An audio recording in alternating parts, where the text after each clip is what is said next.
ସମସ୍ତେ ସମସ୍ତଙ୍କ ପାଇଁ ଜଣେ ଏହି ତତ୍ତ୍ୱରେ ବିଶ୍ୱାସ କରିକି ଆମେ ସମସ୍ତେ ଆଜି ଯୋଗ ଦେଇଛୁ ଏବଂ ଯେଉଁମାନେ ଯୋଗ ଦେଇପାରିନାହାନ୍ତି ସିଏ ଦୁଃଖ ପ୍ରକାଶ କରିଛନ୍ତି। ସମସ୍ତେ ସଭାଧରରେ ପୁଷ୍ପମାଲ୍ୟ ଅର୍ପଣ କରିଥିଲେ।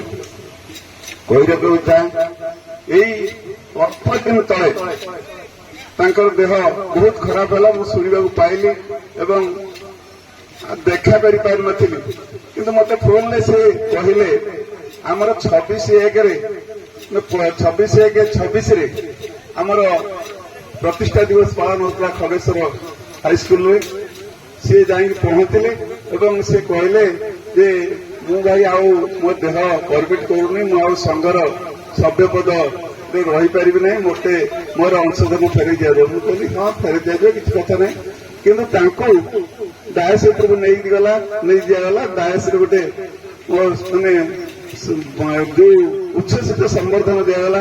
ସମ୍ବର୍ଦ୍ଧନା ଦେଲା ପରେ ସେ ଭାଷଣ ବି ରଖିଲେ ଏବଂ ଜଣେ କୃତି ଛାତ୍ରୀକୁ ପୁରସ୍କୃତ କରୁଥିଲେ। ସେ ଫଟୋଟା ପରଦିନ ମୁଁ ପାଇଲି, ମୋ ମୋବାଇଲ ପାଇକି ମୁଁ ତାକୁ ଆମ ଗ୍ରୁପରେ ଛାଡ଼ିଦେଲି। ବିଗତ ସ୍ମୃତିରେ ଶଙ୍କର ସାର୍ 26/1/26 একদম সুন্দর ফটোটি খগেশ্বরଙ୍କ ফটো ଅଛି ଆଉ ଶଙ୍କର ସାରଙ୍କ ଫଟୋ ଅଛି, ସେ ପିଲାଟି ଫଟୋ ଅଛି, ଏତେ ସୁନ୍ଦର ଲାଗୁଛି। ଯାହା ହଉ ପିଲାମାନେ ଆଜି ସେ କହୁଥିଲେ ଏ ଫଟୋ ସେଇ ଫଟୋରେ ଆମ ସେଇ ଫଟୋ ସ୍ଥାନିତ ହେଇଥିଲେ ବହୁତ ଭଲ ହେଇଥାନ୍ତା।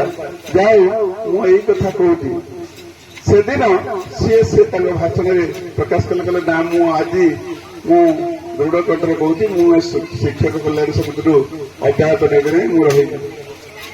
ସେୟାକୁ ମୁଁ ଚିନ୍ତା କଲି, ତାଙ୍କର ଯୋଉ ମୃତ୍ୟୁରେ ଆମେ ସବୁ ଭାଙ୍ଗି ପଡିଲୁ ଏବଂ ଆସିଲୁ ତାଙ୍କୁ ଯୋଉ ପ୍ରକାର କରିବା କଥା, ଯୋଉ ଆମେ ଜଣଙ୍କ ପାଇଁ ସମସ୍ତଙ୍କ ପାଇଁ ଜଣେ ସେଇ ତତ୍ତ୍ୱକୁ ବିଶ୍ୱାସ ରଖିକି ସମସ୍ତେ ଆମର ସମସ୍ତ ଭାଇ ଭଉଣୀମାନେ ଆସିକି ପହଞ୍ଚୁଛନ୍ତି ଏବଂ ତାଙ୍କ ସ୍ମୃତିରେ ସମସ୍ତେ ଆମେ ଖୁସି। ପ୍ରକୃତରେ ସେ ଜଣେ ଭଲ ଶିକ୍ଷକ ଥିଲେ, ଭଲ ଶିକ୍ଷକ। ତାର ଗର୍ବ ଅହଙ୍କାର ନଥିଲା, ବହୁତ ଜ୍ଞାନର ଅଧିକାରୀ। ଗଣିତ ତାଙ୍କ ମୁହଁରେ ଥିଲା।